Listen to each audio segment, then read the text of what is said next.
that sugar sweet. You got what I need. Sipping on the potion, all that good emotion. Just my kind of heat. Keep it on repeat. Tested by the motion. Loving this devotion.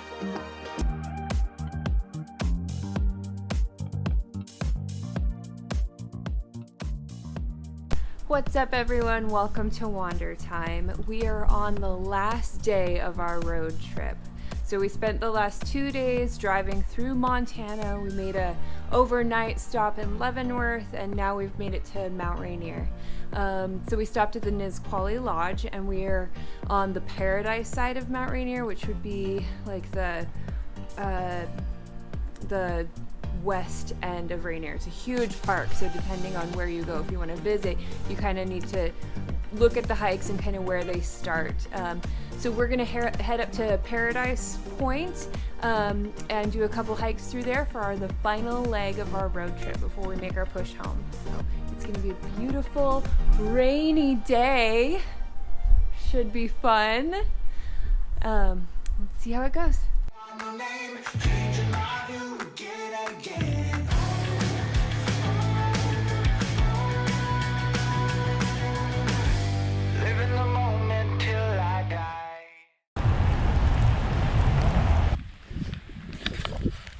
Brr. It is a chilly day on Mount Rainier.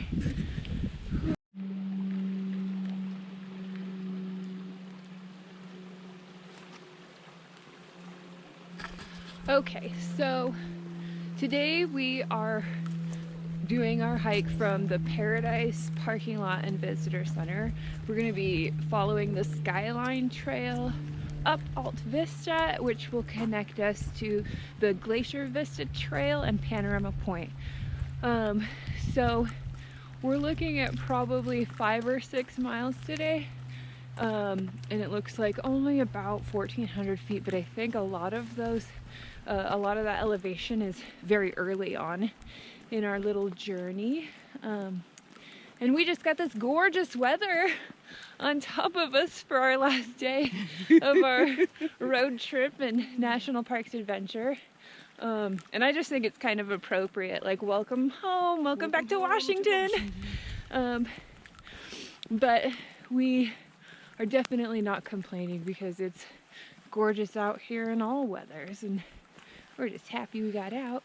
And we got lucky because it was a fee-free day at Rainier National Park, so we are having a good time. We're gonna make the best of it.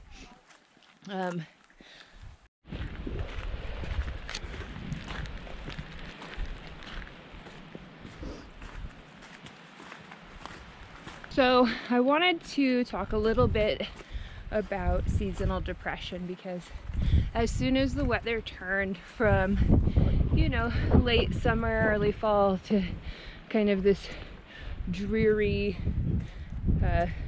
colder weather, a lot of people I noticed online started talking about, you know, how seasonal depression is coming. And that's something I had dealt with before, being that I'm definitely a sunshine girl. I love the hot, I love the sun.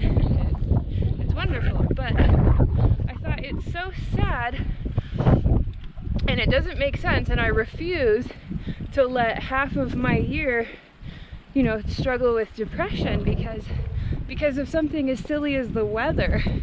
So I wanted to give a little bit of advice on my thoughts of like how to kind of cope or even beat that kind of thing, kind of like I have.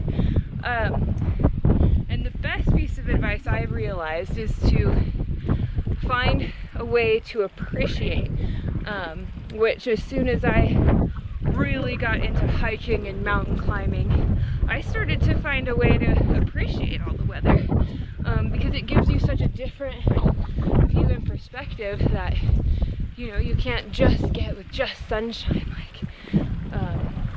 it turns these beautiful sunny meadows into this gorgeous, lush, almost rainforest. And you get to see waterfalls that you don't get to see at other drier times.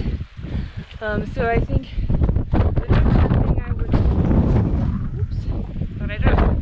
I would want find a way to appreciate anything, even if it's not the weather. Find a way to fill yourself with appreciation for where you're at, and that is going to make a huge difference in how you're feeling. We are just thick in the clouds. I mean, it is really cool though, because we're kind of, I think we've hiked high enough, we're kind of above a lot of the rain clouds that are sitting lower, and the sun is trying to peek through, so it's super cool.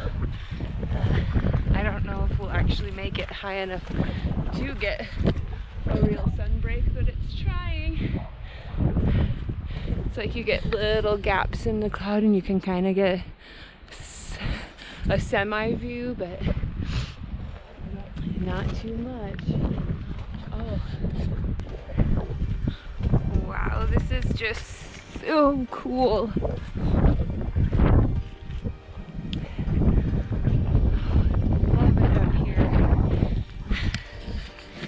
So the other thing I wanted to say about, you know, seasonal depression and that little topic, and I'm no expert, but I just wanted to say like what works for me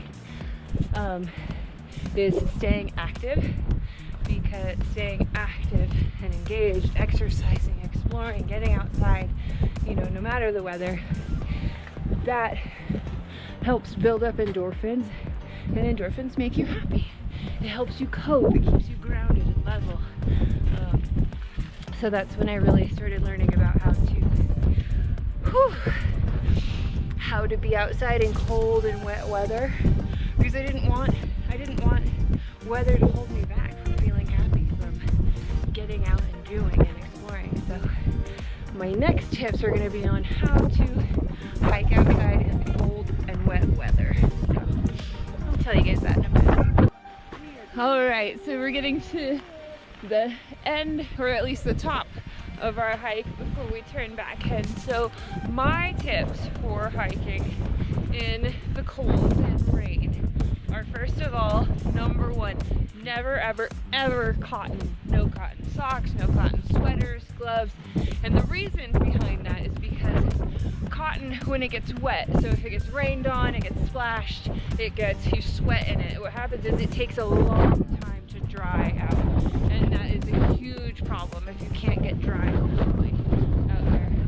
That and wool is just better for insulating. You're going to stay a lot warmer if you get yourself some wool base layers, socks, warm layers. That's going to be your best friend. And with that, it's layering. You want to be layer. And when you start a hike, I recommend starting slightly cooler than is comfortable, because once you start going, you're going to get warmed up and you're going to start sweating. And so the idea is, you know, layer just until you're just maybe cool, not cold, so that you give yourself room for your body to get pumping and your blood to get flowing, and give yourself room to heat up without getting so hot that you're going to sweat and you're going to have to start taking layers off, and then you have sweat and now you're going to get cold.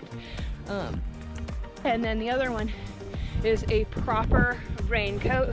I've seen people out in like kind of plastic ponchos, or, you know, some lower quality raincoats, and this is going to be a huge benefit. The reason I went with this one, this is a North Face brand, is because it has a ton of pockets for me to keep stuff dry and easy access to things, camera, whatever else, but also it has underneath the arm has these vents, so I can unzip it and I can cool off a little bit if I need to. And it keeps you properly dry for a long time. So those are a couple tips for staying comfortable when you're out in the cold and the wet. And, you know, and then you're opening up so many more options for adventures and hikes when you can get out, even when the weather is a little shitty. So we've made it to our viewpoint.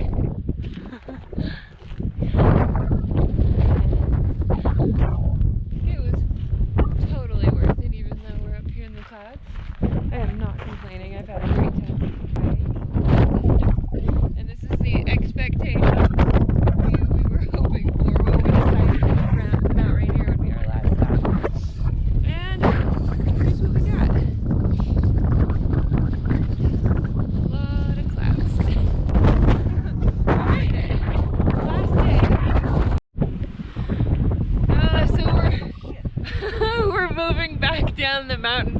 We finally got a break in the clouds and some sunshine.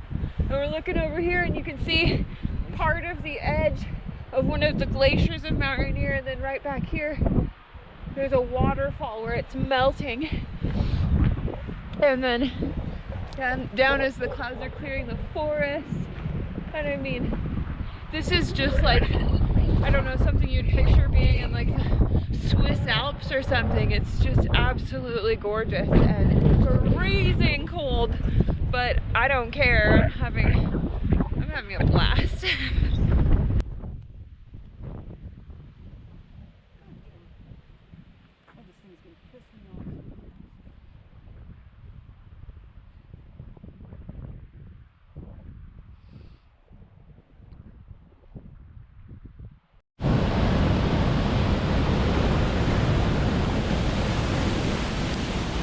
Alright, that's all for this adventure.